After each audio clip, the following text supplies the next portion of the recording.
توجہ سے سنیے گا. ایک تاجر تھا جو اپنی تجارت میں بڑی محنت کرتا تھا مگر برکت نہیں ہوتی تھی. تو ایک دن اسے پتا چلا کہ ایک بزرگ ہیں جو ہر وقت اللہ اللہ کرتے رہتے ہیں, آنکھیں بند رہتی ہیں, سر جھکا رہتا ہے. تم ان کے پاس جاؤ, ان سے دعا کے لیے کہو مجھے اللہ کی رحمت سے امید ہے تمہارے لیے, وہ دعا کریں گے تو تمہاری تجارت میں برکت ہو جائے گی. وہ گیا اور جا کر دیکھا تو وہ بزرگ سر جھکا ہوا ہے, آنکھیں بند ہیں, اللہ اللہ اللہ ذکر میں مصروف ہیں. کہنے لگا حضور میں اپنی تجارت میں بڑی محنت کرتا ہوں, ایڑی چوٹی کا زور لگا دیا ہے مگر برکت نہیں ہو رہی. تو وہ بزرگ انہوں نے سر اوپر اٹھایا, آنکھیں کھولیں اور ایک جملہ فرمایا پورا تولا کرو. کیا فرمایا؟ پورا تولا کر. اب وہ سمجھ گیا کہ یہ کوئی اللہ کے مقبول بندے ہیں, کیونکہ میں نے نہیں بتایا تھا کہ میں پورا نہیں تولتا. خود ہی سمجھ گیا, وہ خود ہی کہہ دیا. اس کے دل پہ اس نصیحت نے اثر کیا, اس نے طے کر لیا کچھ ہو جائے اب سے پورا ہی تولوں گا. آیا اور اپنی تجارت میں لگ گیا. کوئی مال لینے آتا تو کہتا لو بھائی تم خود ہی تول لو, تھوڑا سا کوئی زیادہ لیتا تو منع نہیں کرتا. اتنی شہرت ہوئی اس کی اس بات کی کہ لوگ 20 دکانیں چھوڑ کر اس کے پاس خریدنے آنے لگے. وہ تاجر ایسا ہے کبھی کم نہیں دیتا, ارے یہاں تک کہہ دیتا ہے خود تول لو, تھوڑا سا زیادہ لے لیں تو منع بھی نہیں کرتا.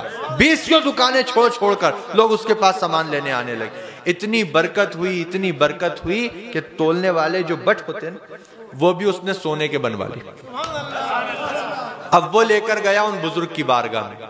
وہ بزرگ ویسے ہی ذکر میں مشغول ہیں, سر جھکا ہے, آنکھیں بند ہیں. کہنے لگا حضور آپ کی نصیحت نے تو بڑا کام کیا, 20 دکانیں لوگ چھوڑ دیتے ہیں, میرے ہی پاس سامان لینے آتے ہیں, اور دیکھیے اتنا برکت ہوئی ہے کہ یہ جو تولنے کے جو یہ ہوتے ہیں میں نے ان کو بھی سونے کا بنوا لیا.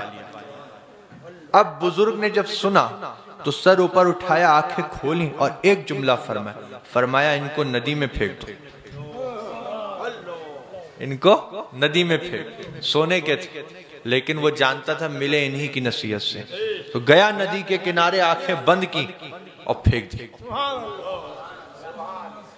دیکھو یہ وفاداری ہوتی ہے. اب وہ گیا پھر اپنے کام پر لگ گیا. اب چند دن کے بعد ندی کے کنارے سے ایک قافلہ گزر رہا تھا جو اسی کے پاس سامان لینے آ رہا تھا. ان کے پیروں میں کچھ آیا تو دیکھا اٹھا کے تو وہی سونے کے بٹ. تو کہنے لگے کہ اس علاقے میں تو یہ سرمایہ اسی کے پاس ہے جس سے ہم سامان لیتے ہیں, یہاں کیسے آ گیا؟ چلو بہت اچھا آدمی ہے, دے دیتے. دیکھو وہ لے کر گئے اس کے پاس, اس نے دیکھا, کہا یہ تمہارے ہیں؟ کہا میرے. تمہیں کہاں ملے؟ کہا ندی کے کنارے پر. کیسے پہنچے؟ کہا وہ بعد میں بتاؤں گا, پہلے مجھے دو, مجھے ذرا جانا ہے. کہا کہاں جانا ہے؟ کہا دو ذرا بہت ضروری کام, بیٹھو ابھی آتا ہوں. گیا لے کر بزرگ کی بارگاہ. کہا حضور کوئی سی قسم لے لیجئے, کیسی ہی بات کہلوا لیجئے, میں سچ کہہ رہا ہوں.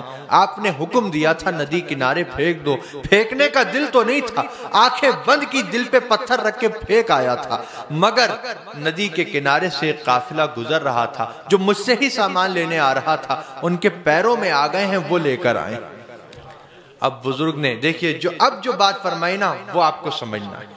سر اوپر کیا اللہ کے ولی نے, آنکھیں کھولیں اور ایک جملہ فرمایا بیٹا حلال کماؤ گے تو کہیں نہیں جائے گا. حلال کماؤ گے تو کہیں نہیں جائے گا, ندی میں بھی جائے گا تو تمہارے پاس بھیج دیا جائے گا. اللہ تعالی ہمارے رزق حلال میں خوب برکتیں عطا فرمائے. اور میری یہی نصیحت ہے اصلاح معاشرہ کانفرنس میں کہ 2 لقمے زیادہ کرنے کے لیے اپنی حلال روزی کو خراب مت کیجئے گا.